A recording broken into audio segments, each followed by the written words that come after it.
Hey y'all, welcome back to Ray of All Trades.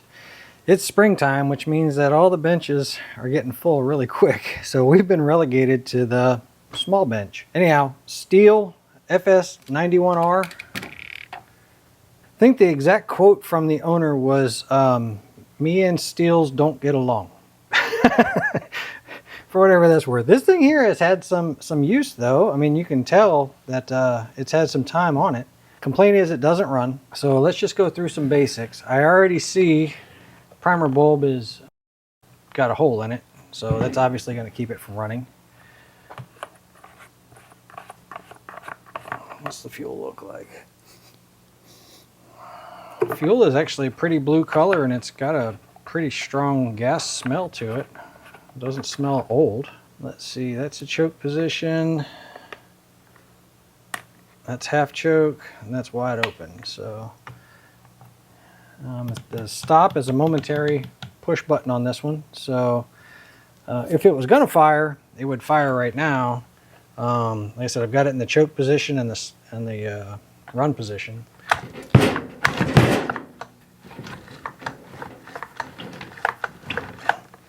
Oh yeah. Well, let me see if I can show you. So you see how hard this is to pull, right?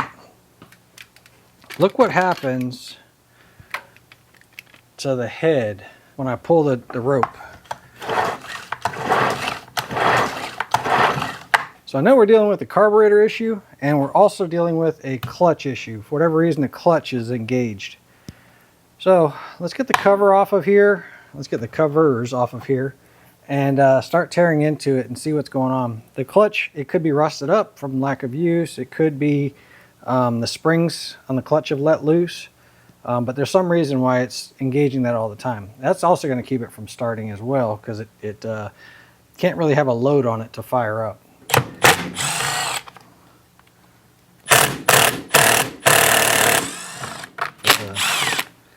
Cover. Ooh, that air filter looks bad.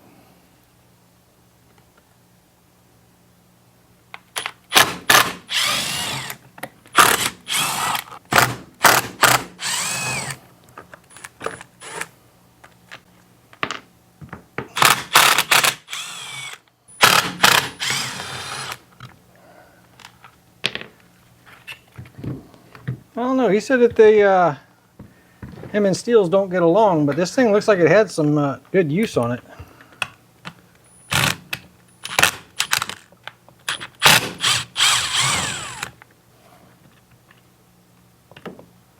Come out of there. Let's see. And let me show you why she wasn't turning. See the clutch?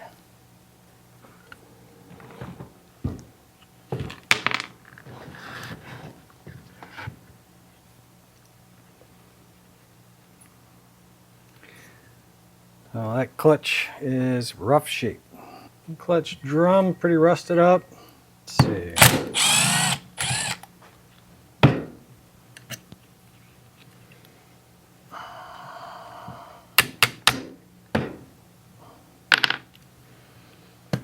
There we go.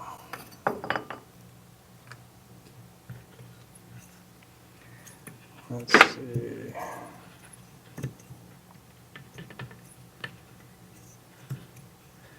And one of the valves is stuck.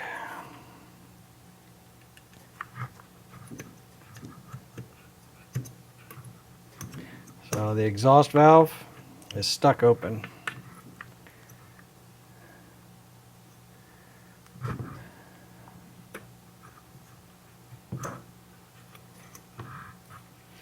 So I'm turning the motor and you can see the intake valve is moving up and down.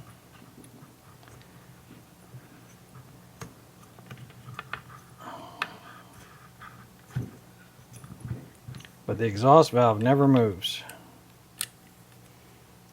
All right.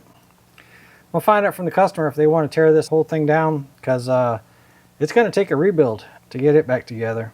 Question is what caused the valve to stick? Is it, was left out in the rain? Yeah, she's in rough shape. So I'm going to talk to the customer, find out what they want to do, and I'll be back with you guys. All right, so I just talked to the owner, and I think I agree with him.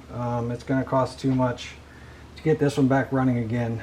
If you were going to fix it though, you got the two 10mm bolts here to pull that clutch out, put a new clutch on. If you wanted to take the motor apart, because you're gonna have to get to the valve, right? The valve is stuck in the open position, so most likely you're talking about replacing this cylinder. The screws for it are on the bottom. They come from the bottom up, so you would just take those loose, pull out the piston and crankshaft and connecting rod, pull that out, and then most likely you'd have to replace this. I doubt that it's going to be fixable. And then of course, to get to the carburetor on this thing, two 8mm bolts or nuts, pull those off. Carburetor slides right off. You've got your connection right here, and that's pretty much, I mean, most of what you're talking about. So this one here is just cost prohibitive to, try to fix it. And I agree with him. It's just not worth it. If it was water that did it in and I happened to get it running, the corrosion that I'm sure has started forming inside there is just going to get worse over time. And at some point it's just going to let you down. No reason throwing good money after bad. I kind of wanted to see what it looked like inside, but it's not mine. You know what I mean? I don't want to just start tearing it apart and not be able to, something gets stuck and not be able to put it back together. On the off chance that, in the future he may want somebody else to rebuild it. I don't know.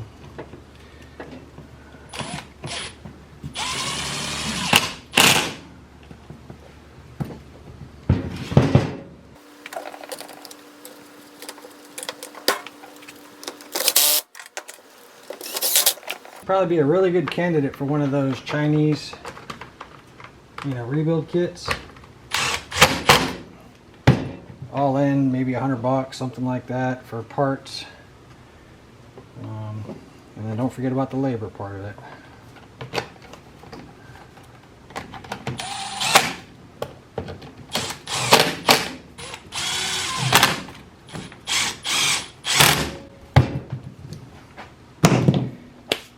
All right, one more down.